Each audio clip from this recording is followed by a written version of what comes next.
When Lily Dorset's headless body appears on a quiet village morning, Miss Marple realizes the real horror is not the murder, but the reason behind it. Welcome to the Velvet Murmurs, where every whisper hides a secret. I am so glad you joined us for today's mystery. Before we begin, tell us in the comments where you are tuning in from. We love hearing from mystery lover from all over the world. The Headless Body of Lisa Dodd. Chapter 1. The Muffled Cry in Fernwick Village. Fernwick Village, with its moss-patterned roofs and lace-curtained windows, was the sort of place where time chose to walk rather than hurry. The lanes wound gently through hedgerows heavy with spring bloom, and the air always carried a faint, nostalgic scent of wood smoke and wildflowers. It was a peaceful map of English tranquillity, or so it appeared to those who did not look too closely. Miss Marple, with her mild eyes and soft grey shawl, never trusted appearances. She had come to Fernwick for a restful visit with her old friend Miss Dinah Partridge, who lived in a tidy little cottage just at the bend of Hollowgate Lane. Dinah had insisted it would be quiet. Perfectly uneventful, Jane dear. But Miss Marple, who knew the ways of human nature all too intimately, merely smiled. She had been in Fernwick less than 24 hours when the first hint of trouble drifted towards her. It happened over breakfast, a pleasant spread of marmalade, scones, and tea. Miss Partridge, fluttering around the table like a well-meaning but flustered sparrow, leaned closer with an air of delicious horror. "Jane, there was a disturbance in the village last night." Miss Marple set down her spoon. "A disturbance?" she repeated calmly, though her eyes sharpened with interest. Miss Partridge nodded gravely. "Oh yes, Mrs. Wainwright from the Fernwick flat said she barely slept. Terrible noises in the upper rooms of Fernwick House, muffled screams, dreadful thuds, and imagine, she swears the entire building trembled." Miss Marple's brows lifted a fraction. "Trembled, you say?"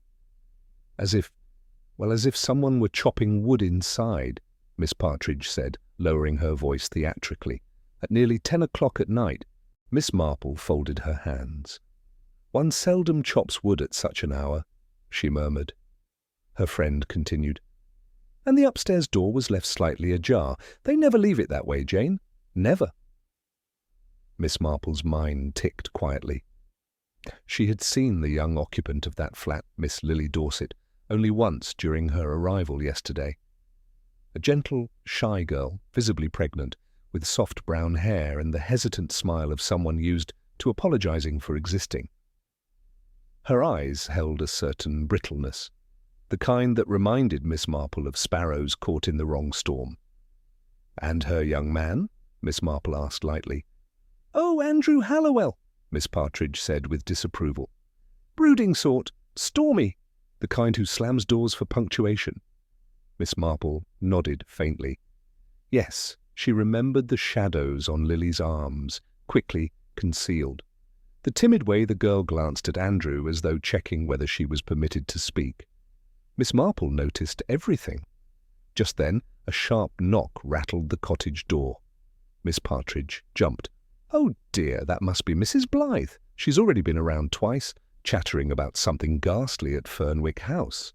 Miss Marple rose before her hostess could take a step. She opened the door to find Mrs. Blythe, a plump woman with a flushed face and breathless urgency. "It's happened," Mrs. Blythe gasped. "Something dreadful has happened at Fernwick House." Miss Partridge hurried in behind her. "Mabel, what on earth do you mean?" Mrs. Blythe pressed a shaking hand to her chest. "I've just seen Mrs. Harriet Dorset, Lily's mother. She arrived 10 minutes ago, went up to Lily's flat with her spare key. And Miss Partridge, she came out white as chalk, trembling like a leaf in a gale." Miss Marple's voice slipped in gently. "What did she say, Mrs. Blythe?" The woman swallowed thickly. "She said—" "Oh, Lord, she said Lily. Lily has been harmed. Badly harmed, something unnatural." Miss Marple's mild face grew still, the way a pond stills before a storm. "Is Lily alive?" she asked. Mrs. Blythe shook her head, eyes glistening. "No, Miss Marple, she said she couldn't even recognize her daughter, Something has been done to her head. A ripple of shock ran through the room. Miss Partridge whispered, "But this is Fernwick Village. These things don't happen here." "On the contrary," Miss Marple said softly, "they happen everywhere. Only people choose not to speak of them." From outside, the low hum of villagers gathering rose in nervous waves. Miss Marple slipped on her coat and stepped out with quiet purpose. Fernwick House, a modest brick building at the end of Brackenford Street, was already encircled by curious eyes and hushed whispers. Constable Reeves, a young man whose seriousness frequently exceeded his years, stood guard by the entrance. He stiffened politely when he recognized Miss Marple.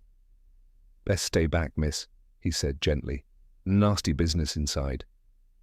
Miss Marple's gaze passed over him to the scattered group of villagers, their faces pale, their voices tight with fear. "I imagine so," she replied. "Where is Mrs. Dorset?" Reeves pointed to the stone steps. There sat Harriet Dorset, slumped as though the world had slid out from under her. Her eyes were swollen and vacant, fixed on nothing. Her hands trembled uncontrollably. Miss Marple approached with the gentleness of a woman who had comforted grief before. "Mrs. Dorset," she murmured softly. The woman lifted her eyes slowly, tear-blurred and hollow. Recognition flickered faintly. "Miss Marple," she whispered, voice cracking. "They've taken her. My Lily. And her baby. All gone." Miss Marple knelt beside her, resting a warm, steady hand on her cold fingers. "I'm profoundly sorry." Harriet shook with a sob. "Andrew, he's done something terrible. I know he has. I told her he would lose control. I begged her to come home." Miss Marple's expression remained calm, but her eyes hardened with understanding. "Where is Andrew Hallowell now?" "No one knows," Harriet whispered. "He wasn't in the flat. His things, his jacket, gone, and Lily." She covered her mouth with a sharp moan. "He's done something monstrous." Miss Marple held her hand delicately. "Let us breathe, Mrs. Dorset. Panic clouds judgment, and we must keep our wits if we hope to find the truth." Constable Reeves approached again, voice subdued. "We're searching for the missing weapon and other remains." Miss Partridge gasped behind Miss Marple. "Remains?" she echoed faintly. Reeves nodded grimly. "We've reason to believe the killer may have removed, well, part of the victim." A murmur rippled through the gathering crowd like a chill wind. Miss Marple rose slowly. "Constable," she said quietly, "what was heard last night?" "The Wainwrights downstairs," he answered. "They reported muffled screaming at about 9:45, then heavy thuds, regular, rhythmic. They thought it sounded like someone chopping wood." Miss Marple exhaled, her mind drawing invisible lines between invisible dots. "Ah," she murmured, "that will be important." She turned her head. Down the lane stood a large builder's skip near the construction works, its metal sides streaked with dried mud and yesterday's dust. Something in Miss Marple's gaze sharpened. "A skip," she said softly. "They often hold more than old plaster." She stepped lightly, her figure small but purposeful, as the whispers of Fernwick Village followed her. "She knows something." "She always does." "God help Andrew Hallowell if she's on his trail." Miss Marple paused at the edge of the lane, the morning light catching the silver threads in her hair. "A dreadful thing has happened," she whispered, "but dreadful things often leave footprints." And with that, she walked towards the skip, towards the terrible truth waiting in its shadow. Chapter 2. The Mother at the Door. The morning in Fernwick Village had brightened into a pale, deceptive stillness. Sunlight slipped timidly between drifting clouds, glinting on cobblestones and casting wavering shadows across Brackenford Street. But nothing about the day felt calm. A tension clung to the air like an invisible weight, pooling especially around the brick facade of Fernwick House, where Lily Dorset had lived and died. Miss Marple lingered a moment at the foot of the building, watching the villagers gather in murmuring clusters.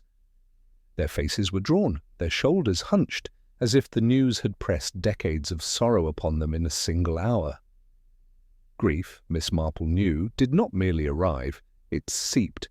At the top of the steps sat Harriet Dorset, still trembling uncontrollably. Her eyes, red-rimmed and blank with shock, stared straight ahead as if her mind were trapped in a place far away and unbearably dark. Miss Marple approached gently, her soft footfalls barely disturbing the stillness. "Mrs. Dorset," she said, her voice warm as lamplight, "may I sit beside you a moment?" Harriet blinked, the words seeming to travel slowly into her stunned consciousness. She nodded faintly, and Miss Marple lowered herself to the cold stone step. The widow swallowed with difficulty. "I should have come last night," she whispered. "I told her I would. But she said she was fine. She said she'd washed her work dress and was going to bed." Her voice broke. "My Lily always tried to sound brave, even when she was scared." Miss Marple folded her hands on her lap. "Fear is often quiet," she murmured. "Sometimes tragically so." Harriet's eyes brimmed. She knew I disliked Andrew, but she thought she could help him." "He's troubled," she said. "He doesn't mean harm." "Oh, Miss Marple, she used to hide her bruises under long sleeves, even in warm weather, and I didn't push hard enough." Miss Marple reached out and gave her hand a gentle squeeze. "A mother's heart often hopes beyond reason," she said. "You did what you could." Before Harriet could reply, the downstairs neighbour, Mrs. Wainwright, approached hesitantly, twisting her handkerchief in tight, nervous knots. "Mrs. Dorset," she said softly, my husband and I, we heard something dreadful last night. We should have done more." Harriet stiffened, then nodded mutely, unable to speak. Miss Marple turned calmly to the neighbour. "Would you be so kind as to tell me precisely what you heard? Everything in order from the first sound to the last." Mrs. Wainwright swallowed. "It started around 9:45. At first it was a sort of muffled crying, almost like someone trying to scream into a cushion. Then it grew louder, sharper, and then something heavy struck the floor. The whole building shook." She pressed the handkerchief against her lips. "We thought they were fighting again. They always quarrelled. But last night, it was different." Miss Marple leaned forward slightly. "Different how?" The neighbour trembled. "There were thuds, regular, steady, almost rhythmic. My husband said it sounded like chopping wood, 5 or 6 heavy blows. Then—" her voice dropped to a horrified whisper. "Then everything went silent. Just silent." Miss Marple closed her eyes briefly. A terrible image formed behind them, one she did not voice. Harriet suddenly bit her lip and stood, her posture wavering. "Constable," she cried weakly, "please find her head. I can't bear the thought." Constable Reeves hurried to her side. "We're doing everything we can, Mrs. Dorset. We have men searching the woods behind the building and going through the rubbish bins along the lane." Miss Marple quietly corrected him. "You may also wish to search the builder's skip at the end of Hollowgate Lane." Reeves blinked in surprise. "What makes you say that, miss?" She gave him a gentle look. Crimes of panic favour the nearest concealment. Crimes of rage, the nearest disposal. A skip is both. Reeves stared at her for a heartbeat, then nodded abruptly and hurried off. Harriet swayed where she stood, and Miss Marple steadied her by the arm. "Come, dear," she said softly. "Sit for a moment. This morning has been cruel." Harriet sank back onto the step. "Andrew wasn't at home," she whispered. "His coat was gone. His hat too.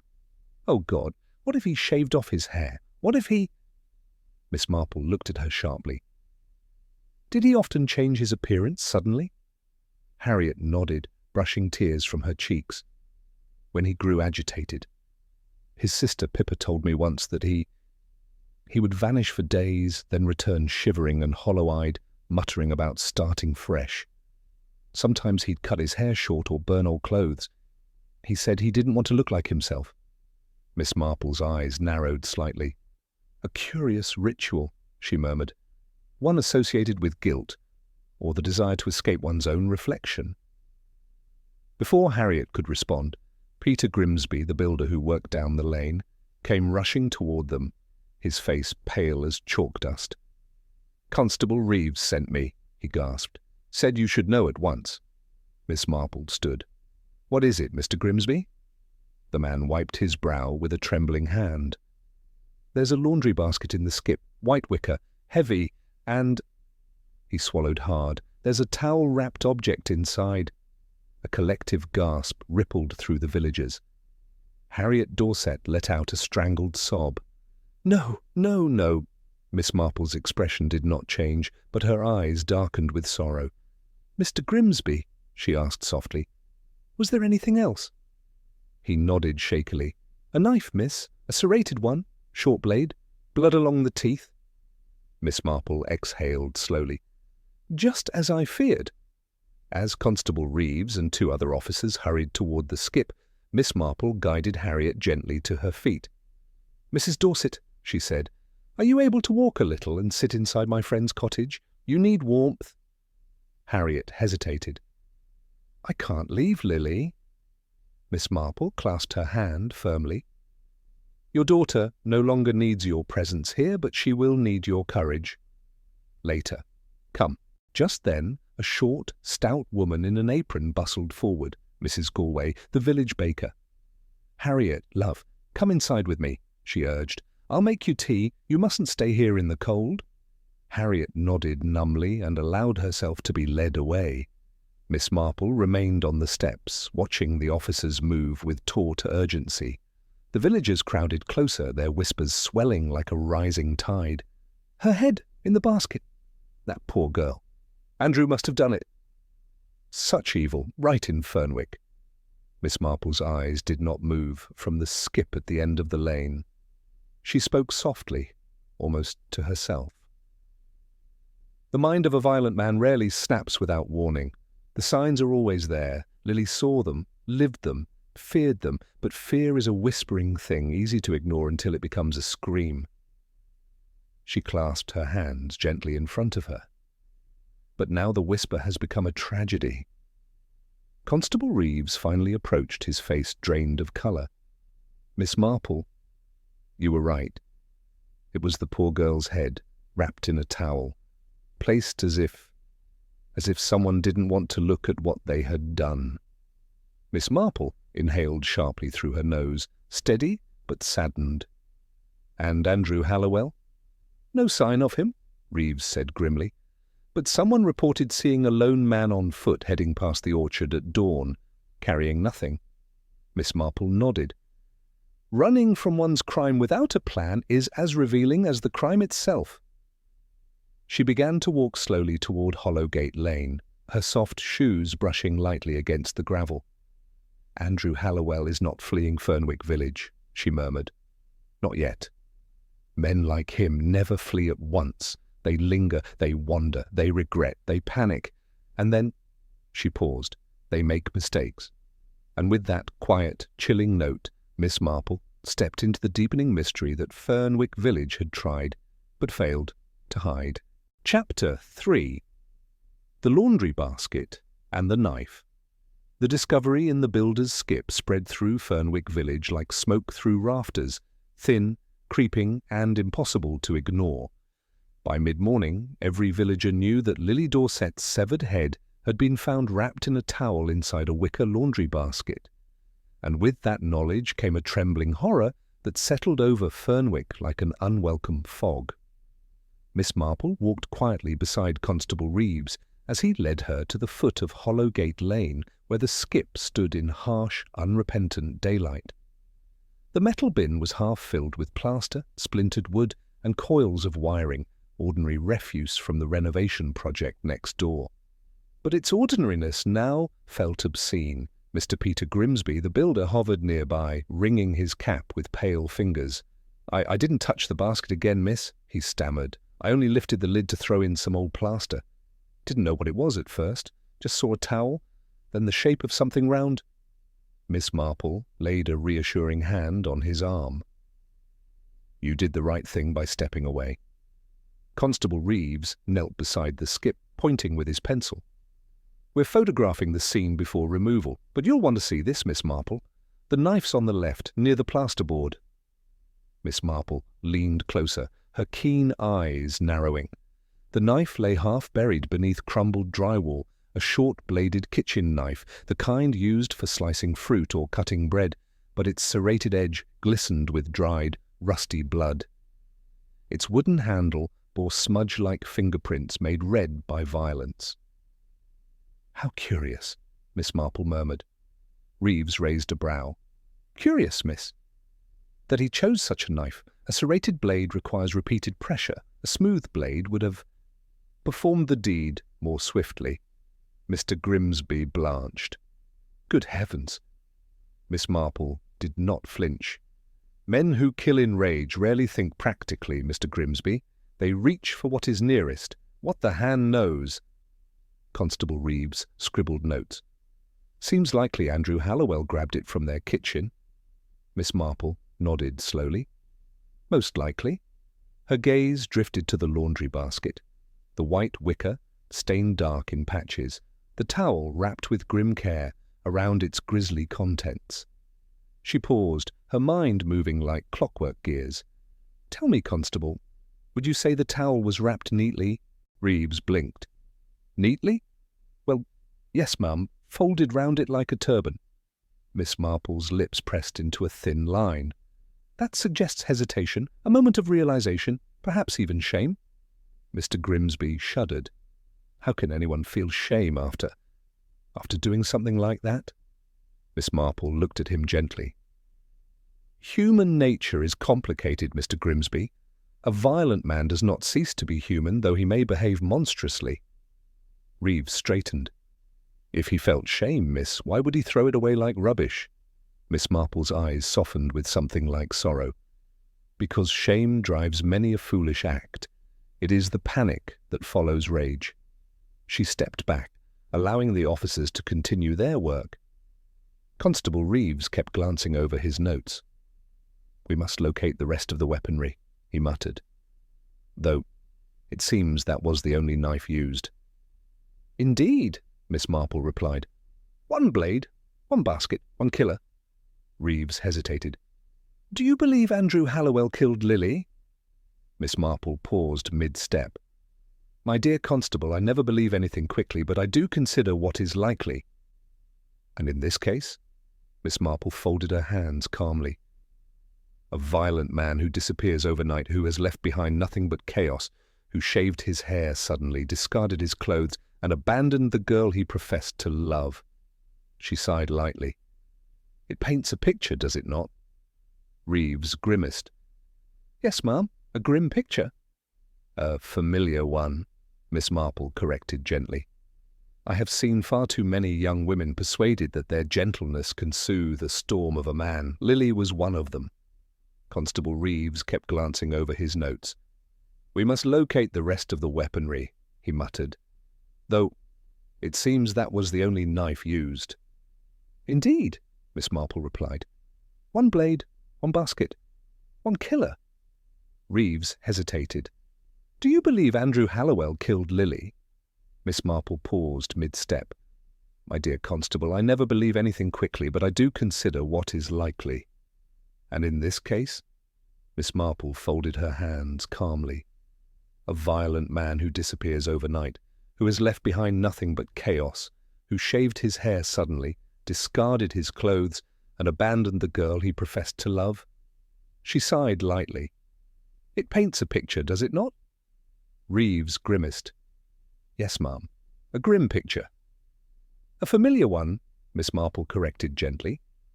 I have seen far too many young women persuaded that their gentleness can soothe the storm of a man. Lily was one of them. The Wainwrights, the elderly couple who lived beneath Lily's flat, waited nervously for Miss Marple in the hallway. Mrs. Wainwright wrung her hands, and her husband looked pale as old parchment. Miss Marple, Mr. Wainwright said hoarsely, we truly didn't know how bad it was. Miss Marple offered them a small, reassuring smile. "No one ever does, Mr. Wainwright. Fear hides behind closed doors far more often than we realize." Mrs. Wainwright whispered, "We thought it was another quarrel. But the screaming, oh, those screams." Miss Marple rested a hand on her shoulder. "You heard more than you understand, and what you heard may be crucial." Mr. Wainwright nodded. "We'll tell you everything." "Very good," Miss Marple said. "Let us sit somewhere quiet." They led her into their modest sitting room, where the fire crackled cheerlessly in the grate. Mrs. Wainwright inhaled shakily. It was around 9:45. At first it sounded like raised voices, nothing extraordinary for them. Poor Lily often cried, though she tried to muffle it. Miss Marple nodded. "Go on." "Then," Mr. Wainwright continued, "there were heavy footsteps, a scuffle, something falling, and then the screaming. It was as if she was trying to shout, but something was covering her mouth." Mrs. Wainwright shivered. "Then the thudding, 5, 6 times, heavy, steady. My husband said—" "I said it sounded like chopping wood," he whispered, horrified. "And I believe it still." The room fell silent. Miss Marple clasped her fingers together. "And after the thuds?" Mrs. Wainwright swallowed. "Silence, a terrifying silence. Then footsteps on the landing, slow, heavy, and the front door upstairs opened, just slightly." Mr. Wainwright nodded. "He was watching us, Miss Marple, I swear it. We went still, afraid to breathe, and then he stepped back inside." Miss Marple tilted her head. "You didn't see his face?" "No, only the shadow of someone tall, someone moving with purpose." Miss Marple inhaled softly. "Purpose?" "Yes, rage gives purpose, however warped." She glanced at the ceiling. Lily's flat, now sealed by constables. "Did you ever hear Lily ask for help previously?" Mrs. Wainwright hesitated. "Twice, softly, almost as if ashamed to ask."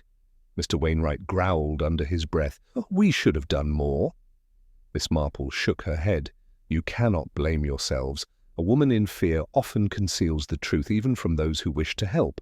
As she left the Wainwrights' apartment, Miss Marple paused at the foot of the stairs. Her eyes narrowed. On the banister, faint and nearly invisible in the morning light, she saw a smear. A tiny streak, dark, rusted, blood. She touched it with a handkerchief. "Interesting," she whispered. She walked up one step and saw another smear, higher this time, a gripping hand, a panicked descent, someone moving quickly while stained with gore. Miss Marple lowered her voice. "So." He held the banister as he left Lily's room. She turned her gaze toward the corridor leading to the front door. "Yes, he left in a hurry, but not before—" "What?" She knelt, inspecting the floorboards. A faint imprint remained, mud on the heel. Fresh. New. The same earth that lined the path outside. "A man who steps into night soil will leave a signature," she murmured. "Andrew left his." She stood slowly, her eyes bright with grim clarity. "Lily Dorset's death was not an accident of temper," she whispered. "It was the eruption of something long simmering." Her expression hardened. "And such eruptions always leave clues." With her shawl tightening around her small frame, Miss Marple stepped outside, her mind already sorting the tragedy into patterns only she could see. The hunt for Andrew Hallowell had begun. Chapter 4. The Girl Who Never Fought Back.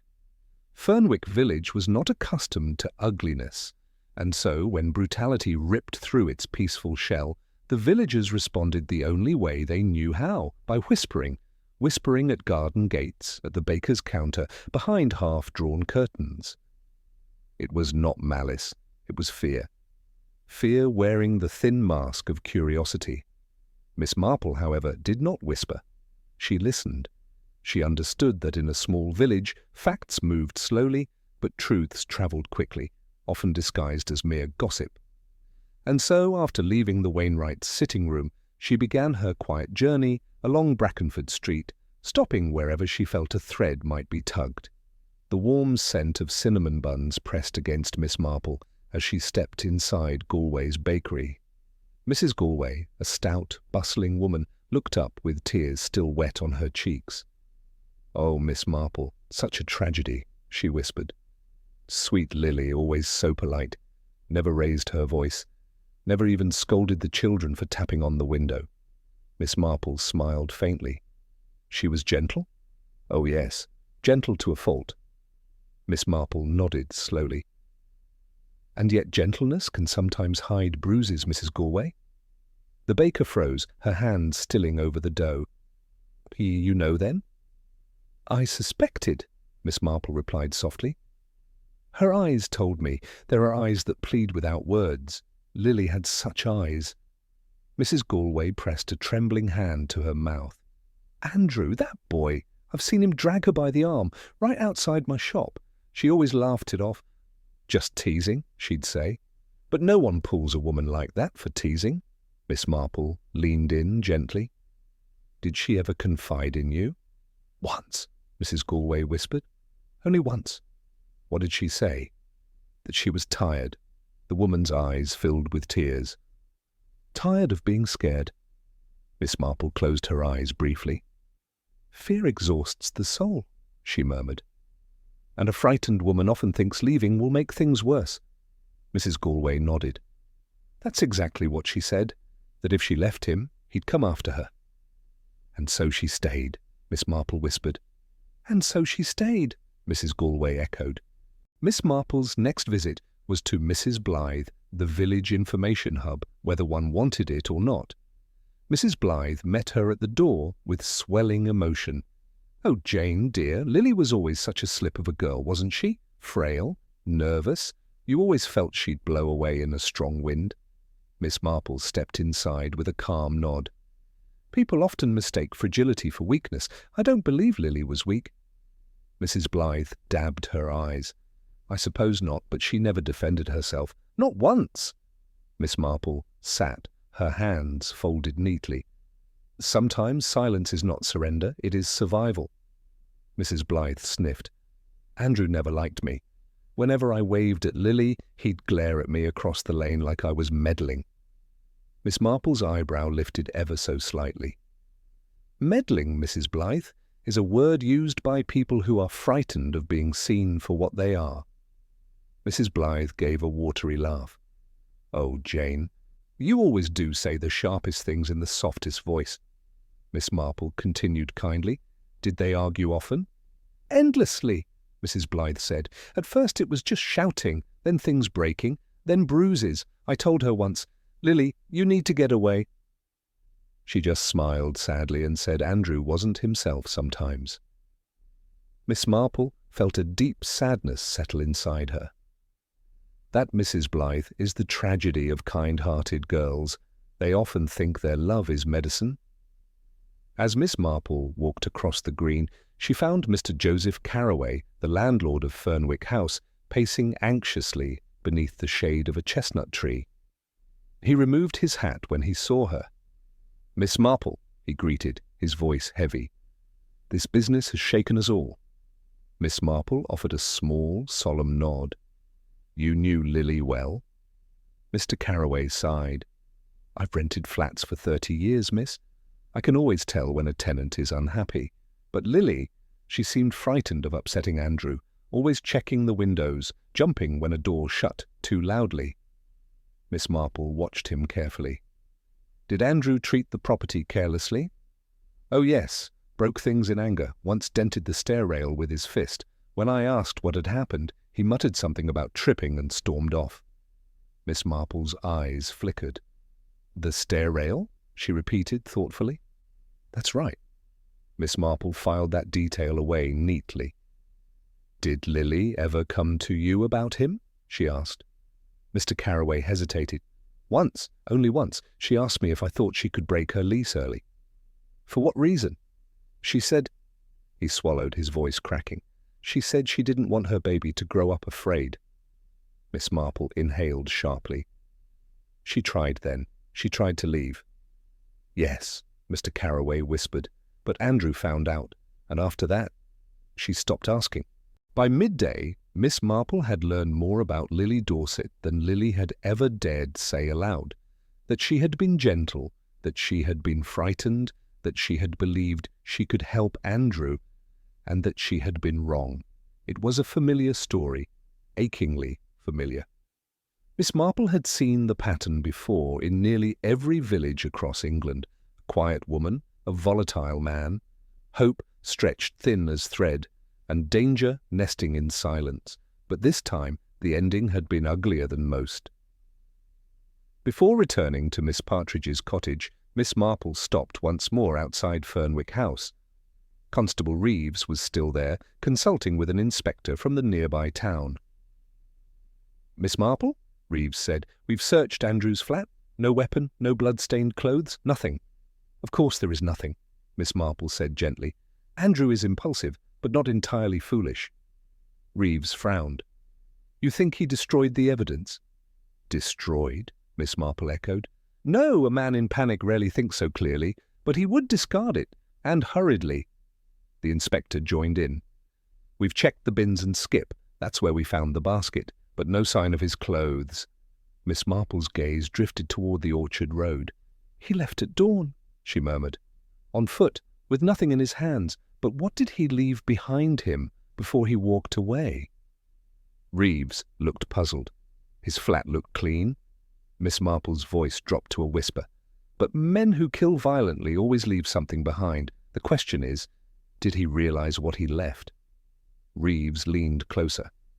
"What do you mean?"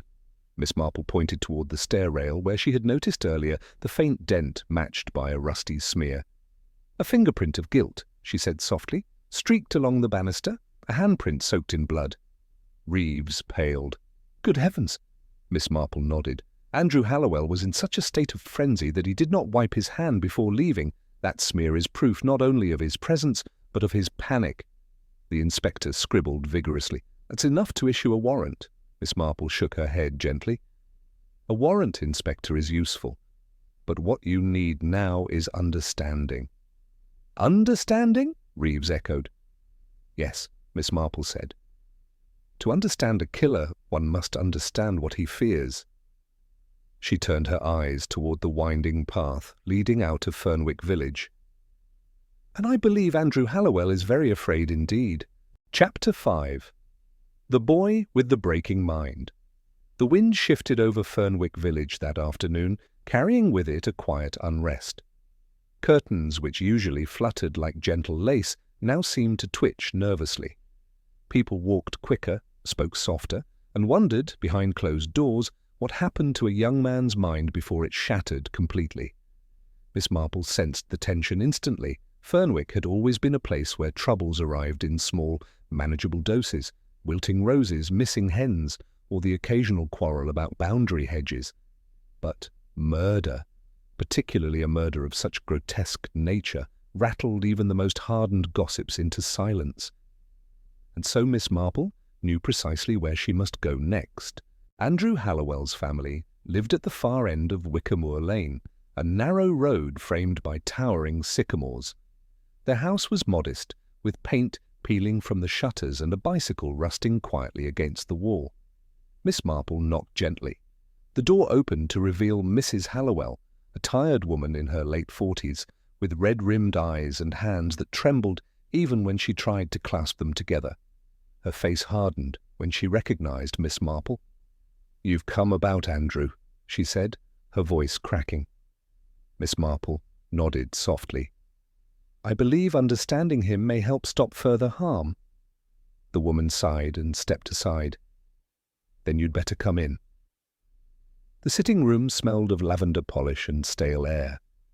A family photograph sat on the mantelpiece, Andrew, at age 10, grinning brightly between his mother and grandmother. He looked happy then, unbroken. Mrs. Hallowell sank into her armchair. "People say he's a monster," she whispered. "I suppose they're right, but he wasn't always like that." Miss Marple folded her hands gently. "Children rarely become violent adults without reason, Mrs. Hallowell." The woman exhaled shakily. "His father left when he was 6, ran off with some barmaid from Longmere. Andrew cried for weeks, then just stopped crying altogether." Miss Marple leaned forward. "And after that?" "He changed," she whispered. He became angry, restless, like there was something clawing inside him. At school he picked fights, at home he broke things, not because he was bad, but because he couldn't control himself. Miss Marple nodded. Some young men have tempers born of fear rather than cruelty. Mrs. Hallowell bit her trembling lip. He once said he felt like there was a storm living in his head, one that never quieted. A storm, Miss Marple repeated. How very tragic. The woman wiped her eyes. Lily tried to love that storm away. Foolish girl. Sweet, but foolish. Miss Marple's heart ached. Love, Mrs. Hallowell, can comfort many things, but it cannot cure madness. Mrs. Hallowell lifted her gaze. Do you think he knew what he was doing? Miss Marple paused. I think he lost control, but I also think, when the storm grew too loud, he made choices. Desperate, foolish choices. The woman sobbed quietly. I tried to get him help. They all said the same thing. He's an adult now. We can't force him. And now it's too late. Miss Marple reached across and placed her hand gently on the woman's trembling fingers. It is never a mother's fault when a child loses his way, but understanding his past will help reveal the truth of what happened that night. Mrs. Hallowell nodded weakly. He came home early that morning, shaking, pale as death, his dreadlocks. He cut them off. They were his pride. That's when I knew something terrible had happened. Miss Marple inhaled slowly. Another piece of the puzzle clicked into place. At that moment, Andrew's grandmother shuffled into the room. She was a small woman with silver hair pinned neatly under a soft blue scarf. You're Jane Marple, aren't you? She asked, her voice unexpectedly steady. I've heard about you. Miss Marple smiled warmly. Only little things, I hope. The grandmother's eyes darkened. Andrew wasn't right in his mind, but the devil found him at his weakest.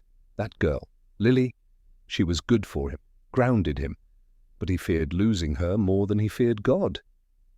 Miss Marple frowned. Feared losing her? Oh, yes, the grandmother continued. He believed she would leave. He'd been abandoned before. It haunted him. And when a frightened man feels he is about to be left again. Her voice trailed off painfully. Miss Marple finished softly. He strikes before he is struck. The grandmother nodded. Exactly. As Miss Marple walked back toward the heart of Fernwick Village, her mind whirred softly, weaving the threads together. Andrew was no cold-blooded killer, no calculating villain. He was a boy whose mind had fractured over years of abandonment, untreated illness, and a temper that frightened even himself. But the brutality of the murder, the sheer force of it pointed not only to sudden rage, but to a complete break, an explosion of fear. A man afraid of losing the only stability he had ever known, the woman who had carried his child. Miss Marple whispered to herself, Fear can be more dangerous than hatred. She now understood the psychological unraveling, but she needed more. She needed to confirm Andrew's mental state before the murder, and there was only one person in Fernwick Village who could help her with that. She found Constable Reeves outside the station, pacing anxiously. Oh, Miss Marple, he said, we've been looking everywhere for you. Have you, dear? She replied mildly. That is troubling. Good policemen should not lose track of little old ladies. He flushed. We found something about Andrew. Miss Marple's eyes sharpened. Go on. He was sending messages to a friend about feeling like he was unraveling. He said his mind was full, overfilled, and that he didn't know how to let out the emotions without snapping. Miss Marple paused. Snapping? Constable Reeves nodded. That's the word he used? Miss Marple closed her eyes. Snapping, the breaking mind, the storm inside him, Lily trying to leave, and the violent panic that followed. It all aligned, but Reeves wasn't finished. He also told someone he felt like he had to be the man since he was a boy, that the pressure was choking him. Miss Marple's heart tightened. Pressure turns fear into violence, Constable. Reeves swallowed.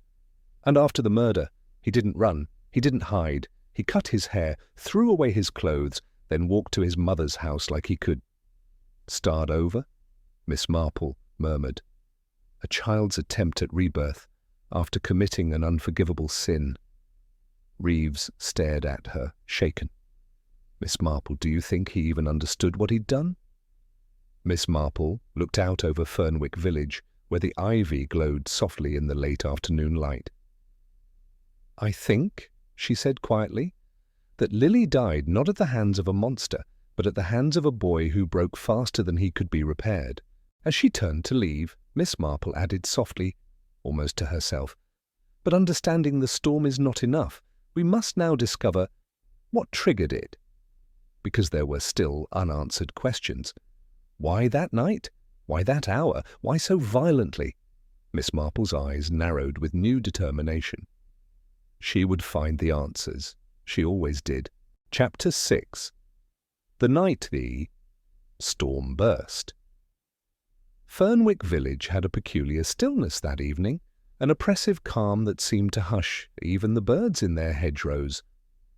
Miss Marple felt it the moment she stepped outside Miss Partridge's cottage. The village was holding its breath. She knew what that meant. The truth was near, close enough to touch its shadow. Miss Marple tightened her grey shawl, slipped her notebook into her handbag, and began her slow, deliberate walk toward Fernwick House, retracing the steps Lily and Andrew had taken on that fatal night. By the time the sun had set on June 8th, Lily Dorset was restless. A witness had seen her pacing her porch at dusk, her eyes cast toward the lane again and again, as if waiting for something, or dreading it. Miss Marple paused beneath the very lamp where Lily had last stood. From this angle, Lily would have seen Andrew's approaching silhouette long before he reached her door. Anxious anticipation, Miss Marple thought. A woman sensing trouble before it arrives. Inside the flat, everything was painfully ordinary. Washed clothes drying on the rack, the remnants of a simple supper. Lily's favourite blue ribbon folded neatly on the mantelpiece. Domestic normality, just hours before violence erupted. Miss Marple moved deeper into the sitting room, imagining the moment Andrew walked in. She closed her eyes, Lily rising from the chair. Andrew entering, face taut, breath uneven. A man who had been missing for nearly 48 hours, a man who expected anger or questions, and instead found fear. Miss Marple whispered to the empty room. Fear responds to fear, and fear explodes. She opened her eyes and stepped toward the bedroom. The room was dim, still carrying the faint scent of lavender oil Lily used at night. The bed was neatly made, except for the far corner, where the blanket had been dragged askew during the struggle. Miss Marple knelt beside the overturned bedside stool. Here. This was where it began. Andrew's voice echoing in fury, Lily trying to calm him. Two frightened hearts beating at unbearable speeds. Then a muffled scream, a crash, and then the silence of shock. Miss Marple rose slowly. She could almost hear it, the thuds described by the neighbours, the ones that shook the walls and shattered the stillness of Fernwick Village. Footsteps echoed behind her. "Miss Marple?" Constable Reeves appeared at the doorway, his face sombre. "We've just received the full noise timeline from the neighbours downstairs." Miss Marple gave a small nod. "Go on." Reeves unfolded a page. The first sound was at 9:32 p.m., something falling over. Then muffled shouting. At 9:45, a scream. At 9:47, 6 heavy thuds in a row. Miss Marple closed her eyes briefly. 6 blows delivered with terrible force and escalating panic. Reeves swallowed. "The neighbour said it sounded like chopping wood." Miss Marple replied softly. "A dreadful comparison, and yet accurate." She moved closer to the stair rail, the same one she had noticed earlier, and gently touched the faint, rusty smear. "Blood," she murmured. Andrew's hand, not Lily's. A man does not bleed unless he grips something too tightly or strikes with desperation. Reeves shuddered. It all happened so quickly. "Violence does," Miss Marple answered. "It does not move like a patient creature. It leaps." Miss Marple stepped quietly into the bathroom. The mirror was cracked at the lower corner. The towel rail hung loosely, as if grabbed or yanked. A faint mark, almost invisible, ran along the edge of the sink. Miss Marple leaned closer. A smear, brownish red, dried. She touched it gently with her gloved finger. "Blood again," she whispered. "And panic." Reeves frowned. "Why panic?" Miss Marple pointed delicately at the sink. "Because he brought Lily here afterward. The towel found wrapped around her head was damp. He tried to stop the bleeding, not out of remorse but shock." Reeves's face tightened. "And then he—" "Detached her head," Miss Marple finished quietly. A moment of madness, driven by a mind that had broken beyond repair. There was a long silence. Miss Marple walked toward the small kitchen and stood before the empty corner where the white laundry basket had once rested. "He changed his clothes here," she murmured, then placed them into the basket with her head. Reeves looked ill. "Why would he do that?" Miss Marple's voice was calm but heavy. "He could not bear to look at her, not after what he had done. The mind, Constable, sometimes tries to hide horror in the most absurd ways." She continued. "He carried the basket outside twice.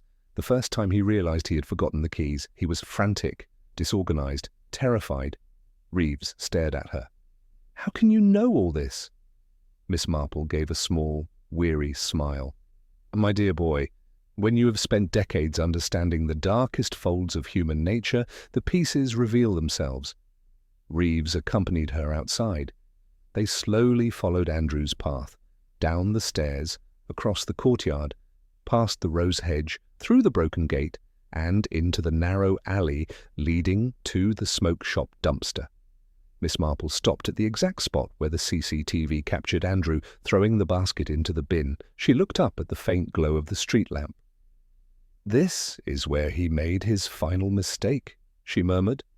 Reeves frowned. "What mistake?" "He believed distance equals safety," Miss Marple said. "He thought discarding evidence meant discarding guilt, but guilt clings to a man more tightly than blood on his hands." She pointed toward the ground, a faint footprint, crisp, deep, still visible in the soft earth. A man's bootprint, heavy, deepened by adrenaline and terror. Miss Marple's eyes sharpened. She had seen enough. Chapter 7. The Mind That Tried to Run. The morning that followed the murder was not like any other in Fernwick Village. A mist drifted low over the hedgerows, muffling the colours of the cottages and softening the edges of the world. Yet beneath this soft veil lay a strange tension, the sort that clings to a place after violence, like smoke in fabric. Miss Marple felt it the moment she stepped outside. Today was the day she would understand the last missing piece. Today was the day she would discover why the storm inside Andrew Hallowell finally burst.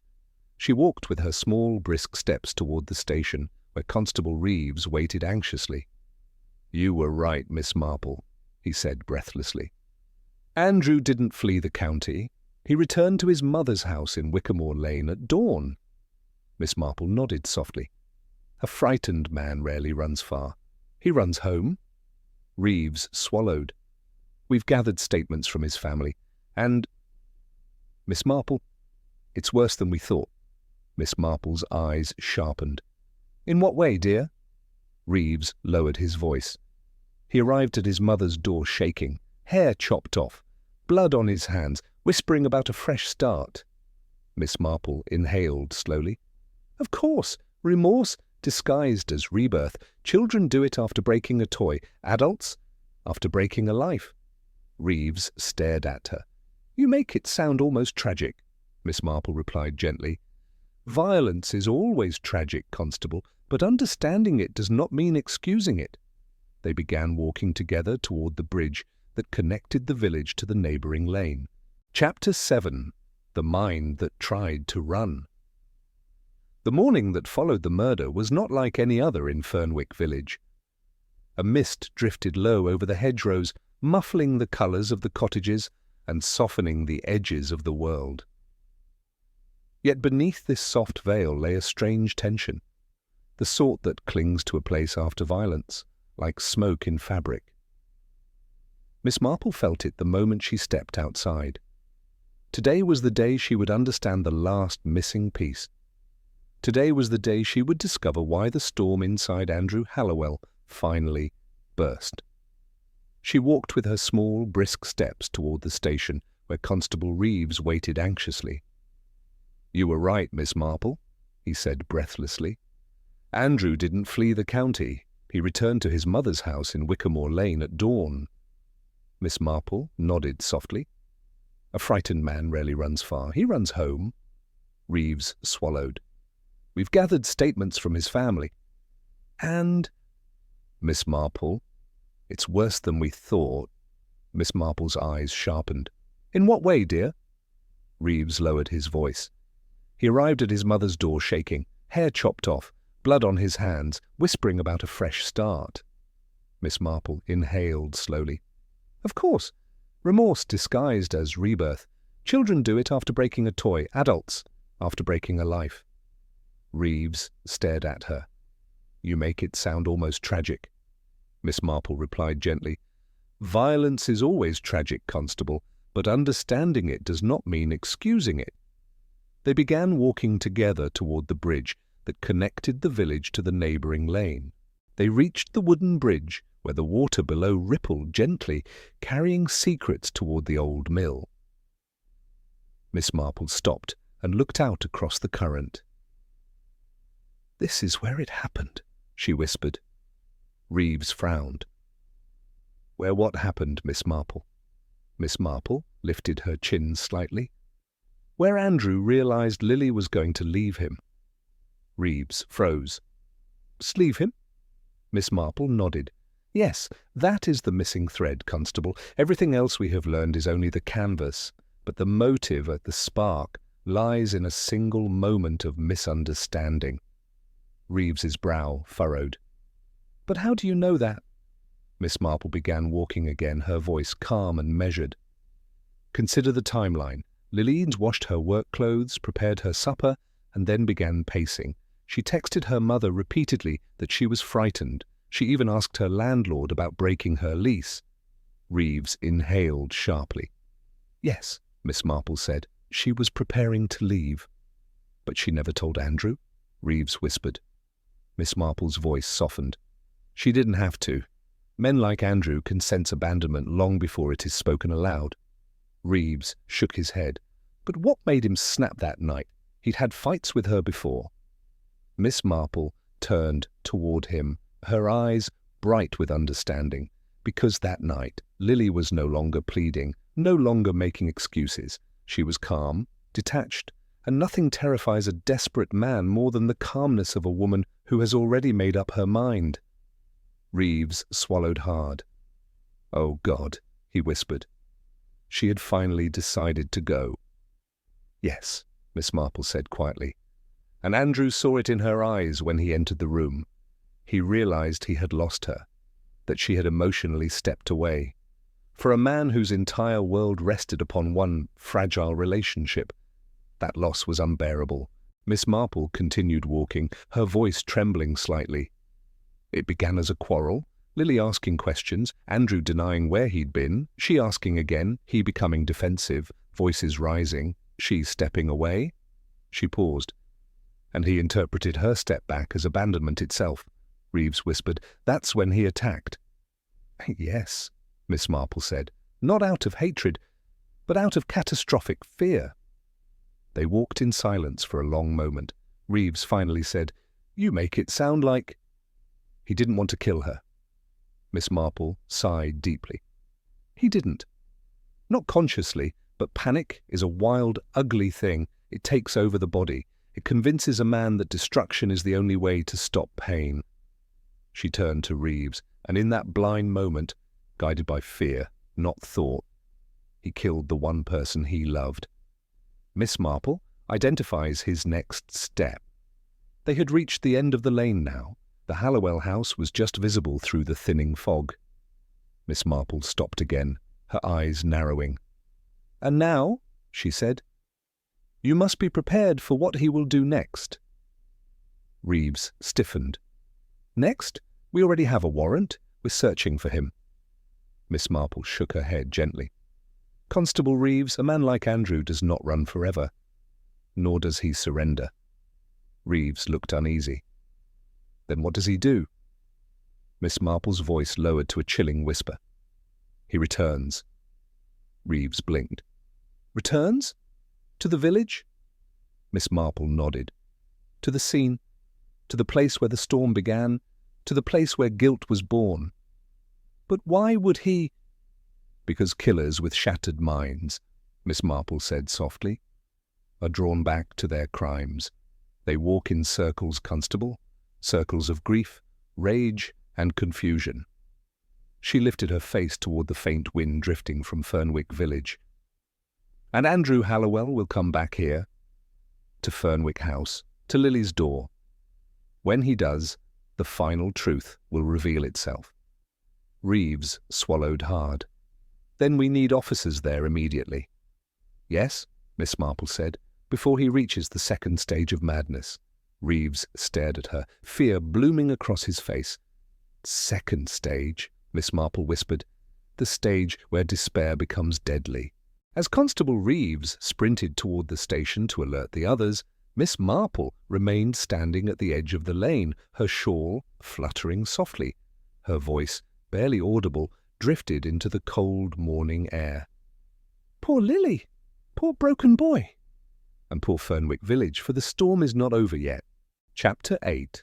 The storm breaks. For the last time. Evening descended slowly upon Fernwick Village, a soft lavender twilight settling over rooftops and gardens like a sigh of exhausted grief. The lanterns on Brackenford Street flickered unevenly, their dim glow reflecting the unease that had gripped the villagers. Miss Marple walked alone toward Fernwick House, her steps calm but purposeful.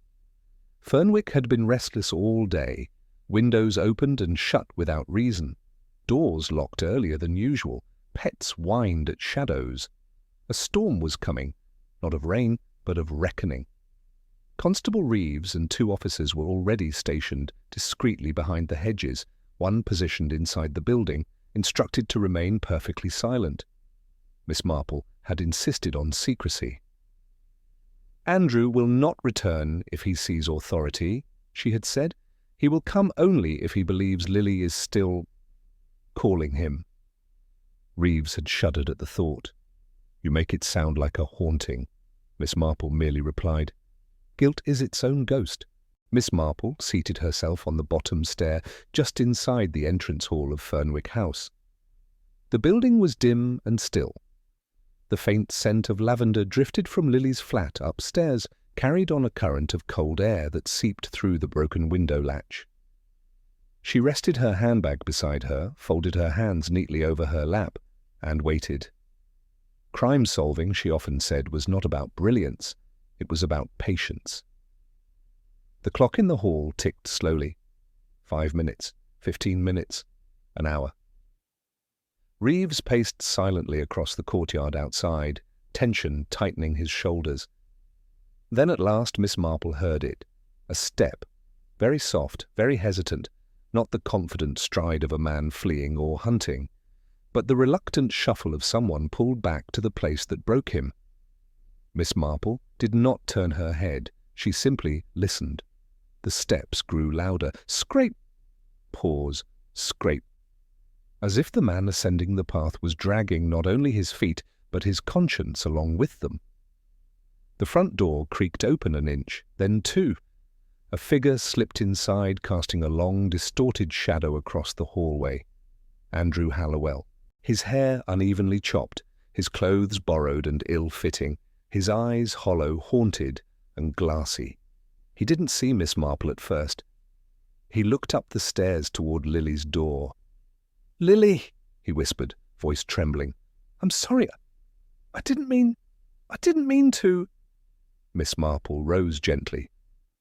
"Andrew," she said softly. He spun around, startled, almost animal-like in his fear. Who Who's there?" "It's only me, dear," Miss Marple replied. "Jane Marple. You may not know me, but I know something of you." Andrew backed against the wall, breathing hard.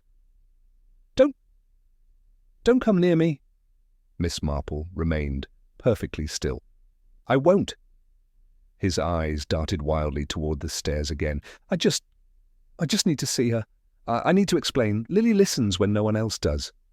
Miss Marple's heart tightened. He was lost in a loop, unable to accept that Lily could neither hear him nor forgive him.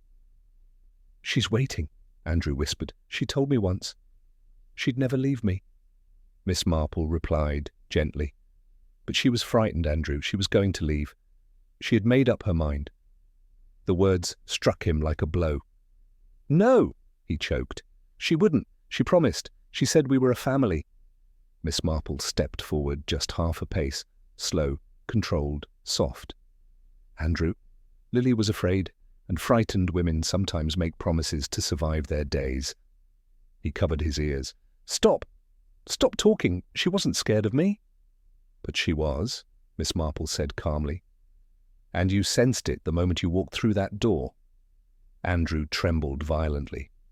"I just wanted her to stop looking at me like that, like I was dangerous." "She looked at you with fear," Miss Marple replied, "because she could see your storm." The word storm broke him. His knees buckled and he collapsed against the wall, sobbing. "I didn't want to hurt her. I didn't want to. It just happened. I snapped. "And after?" Miss Marple asked quietly. Andrew shook his head, covering his eyes. "I thought if I hid her head, if I cut my hair, if I threw away the clothes, I could make it unhappen, like wiping chalk from a board." Miss Marple closed her eyes, a broken mind trying to erase the unbearable. "You cannot undo," she whispered. "You can only face." Constable Reeves stepped in from behind, but Miss Marple raised a gentle hand. "No, Reeves, he's not running." "Not now, not any more." Andrew looked up, hollow and defeated. "Are you here to take me to prison?" Reeves tensed, unsure what to say. Miss Marple answered for him, her voice soft but firm. "No, Andrew. We are here to take you somewhere safe, somewhere you cannot harm others and cannot harm yourself." Andrew stared at her blankly. She continued, "You broke, Andrew, completely. You should have been helped years ago, but the world looks away from boys who cry on the inside." A tear slipped down Andrew's cheek. The first real tear he had shed in years. I never meant to kill her," he whispered. "I loved her." Miss Marple walked one step closer. "Love that is ruled by fear becomes possession, and possession becomes destruction. Lily died because your fear was stronger than your reason." Andrew bowed his head. "I know." For a moment, the hallway held nothing but his quiet sobbing and the ticking of the old clock. Then Andrew looked toward the stairs one last time. "I'm so sorry, Lily." Miss Marple's voice trembled with something rare. Grief. "Andrew, sometimes sorrow arrives too late." The arrest. Reeves finally stepped forward. "Andrew Hallowell, I'm placing you under arrest." But Miss Marple, surprisingly, lifted her hand again. "One moment, Constable." She looked at Andrew with immense sadness. "Andrew, why did you come back?" He blinked in confusion. "Because she's here." Miss Marple nodded. "Because part of you wished to be caught." He swallowed hard. I can't carry it." "Yes," Miss Marple whispered. "Your guilt brought you home." Reeves completed the arrest gently, unlike the frantic arrests of hardened criminals. Andrew offered no resistance. His hands fell limply as the cuffs clicked around his wrists. As he was led out the door, Andrew whispered, "I thought the storm was over, but it's still inside me." Miss Marple replied softly, "No, Andrew, the storm ended the moment you walked through that door." He was taken away into the deepening dusk. The village exhaled, not in relief, but in mourning. Later that night, as the lamps of Fernwick flickered silver across the cobblestones, Miss Marple stood alone outside Fernwick House. She looked up at Lily's bedroom window. Behind it lay the memory of a frightened girl, and the ruins of a boy who never learned how to quiet the storm inside himself. Miss Partridge approached quietly. "Jane, do you ever grow used to such tragedies?" Miss Marple shook her head. Her voice was gentle but resolute. "No, my dear, and one must never grow used to them. Violence is a lesson repeated endlessly, and yet humanity refuses to learn." She placed her hand softly on the cold railing. "In the end," she whispered, "Lily Dorset died because she believed love could heal what medicine could not." A soft breeze stirred the leaves. "And Andrew Hallowell killed her," Miss Marple finished, "because fear, when left untreated, becomes a monster." She turned away, her silhouette small yet unyielding against the night. The case was closed, but Fernwick Village would never forget the storm that had broken one home and shaken them all.